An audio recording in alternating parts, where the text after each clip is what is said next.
Helping me out because I'm not getting specific. I'm not trying to stall you. I'm trying to. But you're not giving me the information we're asking. Please do.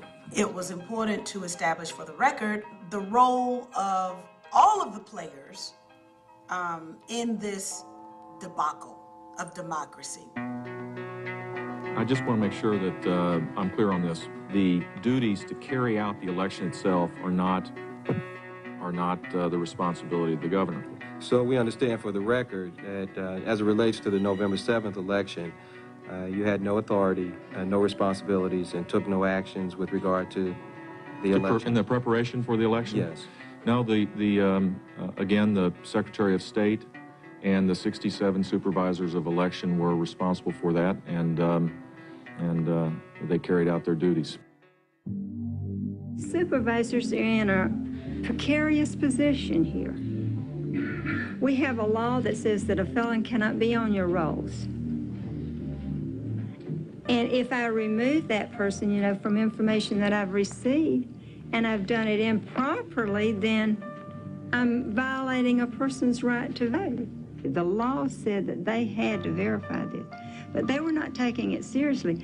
And you know, that could destroy a person's life. I received a letter saying that I was a convicted felon at my office. Yes, ma'am. And I am not a convicted felon. Thank you very much.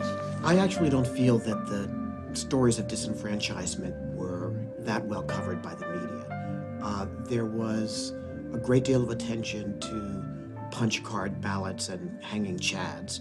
There was a great deal of attention to the political machinations. There was even a great deal of coverage for the soap opera litigation. But the stories of individuals who were aggrieved by what went on, that sort of went to the back burner and then ultimately just fell out of the story altogether.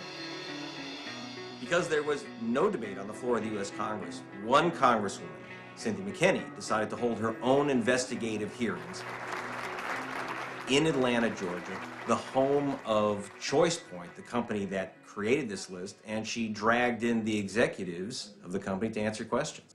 DBT was instructed to use very broad rules. These rules were supplied by the state when comparing names on the list. What ChoicePoint admitted to us at the town hall meeting was that they weren't looking for exact matches. Florida officials only wanted an 80% match on the last name. Now, the result of that was to capture the names of people with similar names. If John Smythe was the convicted felon and John Smith was on the voter roll, well, John Smith became a convicted felon. DBT told state officials that the rules for creating this list would mean a significant number of people who were not convicted felons would be included on the list. And the state of Florida said, well, give it to us anyway, because we want that comprehensive, inaccurate list. ChoicePoint was paid $4 million. Were you supposed to verify the list? No, ma'am, we were not. So who exactly told you to provide a list that wasn't verified? The state of Florida through their Division of Elections. Okay. For something as precious as the right to vote, you would think that they would want to know that the person they're banning from the voting booth is the actual person who committed a felony. After wrongly identifying 8,000 Florida voters with Texas misdemeanor records as felons, it supplied a revised list. Texas did not inform DBT that misdemeanors were on the list. They said it was a list of felons. You got from the state of Texas a list of those who could not vote in Florida. Is that correct? That is correct. And who in Florida told you to provide those names? It was in the Division of Elections. I just want to make it clear to the folks who are in here, if you think you thought what you thought you heard, and you don't believe that that's exactly what you heard, well, let me make it plain to you that that's exactly what you heard. What you heard is that highfalutin folks in Florida and Texas got together and decided that they were going to devise a way to make a list that would deny black people in Florida Florida the right to vote and therefore produce the result of a stolen election, which is what we saw now. I know I'm supposed to be nonpartisan when I'm in an official capacity, but it appears to me that that's exactly what happened. Florida was an apartheid election, a Jim Crow election. That's what happened. How do you make up for something like this? Do you, or George Point, feel any sense of responsibility of what happened in Florida? When you have a situation like Florida, it tends to discourage people from participating. People start saying, it doesn't matter. Why should I vote? My vote is not going to count.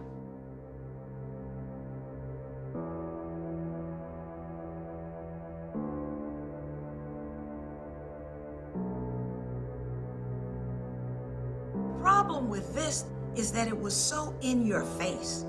We're gonna steal the election, we're gonna take over the levers of government, and there's nothing that the American people can do about it.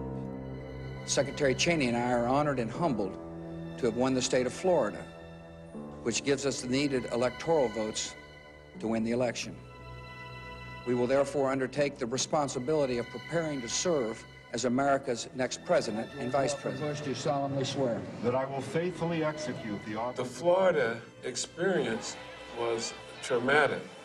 When you think about it, the right to vote is key to the whole constitutional democracy that sets us apart from any other country on the planet. Telling the truth about the 2000 election set me on a course to telling the American people all that they needed to know about this administration.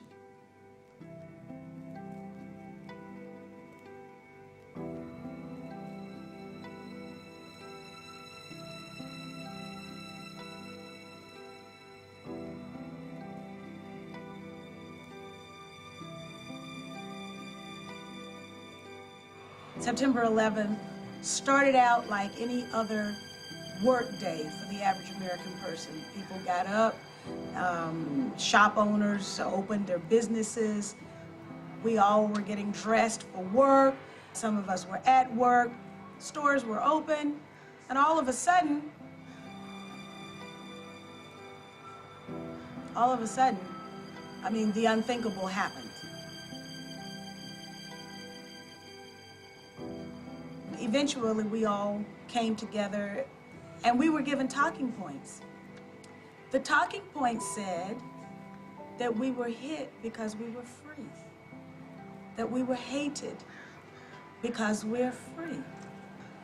And it seemed that everywhere I went for answers, I got that mantra. That wasn't good enough for me.